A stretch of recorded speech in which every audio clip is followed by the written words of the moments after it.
10th. Right, okay. అందరు కూడా very good morning. Right, చాలా యాక్టివ్గా ఉన్నారు, సంతోషం. నా పర్సనల్ ఎక్స్పీరియన్స్ చెప్తా. నేను సుమారు 5వ తరగతి 6వ తరగతి చదివే రోజుల్లో నేను కూడా ఒకసారి పోలీస్ స్టేషన్కి పోయినా.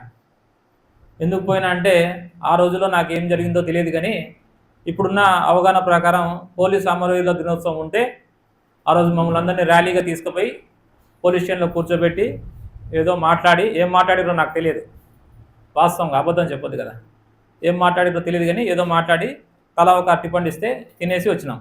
ఒకటే గుర్తుంది నాకు. ఆ తర్వాత కాలక్రమంలో నేను కూడా పోలీస్ డిపార్ట్మెంట్లో భర్తీ అయినా. ఇప్పుడు మళ్ళీ పాఠశాలకు వచ్చి మీ అందరినీ చూస్తుంటే నాకు ఆ క్షణం గుర్తొచ్చింది, కాబట్టి మీతో చెప్పాలనుకున్నా. సరే, మీలో ఎంతమంది పోలీస్ అవుతారు, ఎంతమంది ఏ విధంగా సెటిల్ అవుతారన్న విషయం భవిష్యత్తు నిర్ణయిస్తుంది.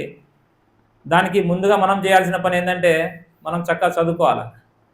మనం చక్కగా చదువుకుంటే క్రమశిక్షణతోటి మనమే ఉన్నత స్థానాల్లో రేపటి రోజు మీరు కింద కూర్చున్న వాళ్ళు అందరూ కూడా వచ్చి ఇక్కడ కుర్చీలలో కూర్చొని పాఠాలు చెప్పేవాళ్ళు పాఠాలు చెప్తారు, బిల్డింగ్లు కట్టేవాళ్ళు బిల్డింగ్లు కడతారు, లేకుంటే సాఫ్ట్వేర్ ఫీల్డ్లో పోయేవాళ్ళు సాఫ్ట్వేర్ ఫీల్డ్ పోతారు, లేకుంటే మెడికల్ ఫీల్డ్ పోయేవాళ్ళు మెడికల్ ఫీల్డ్ పోతారు. ఏదో ఒక రంగంలో మీ యొక్క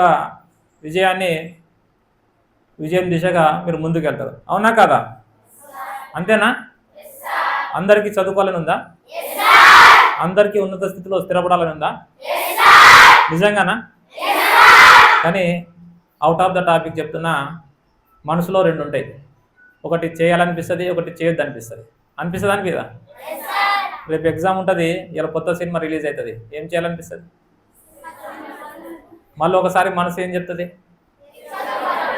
ఈ రెండింటికి బ్యాలెన్స్ చేయాలన్నా చేయొద్దా? చదివితే అందరూ బాగా చదివితే కలెక్టర్ అవుతారని తెలుసా లేదా? చదవకపోతే ఏమవుతాం?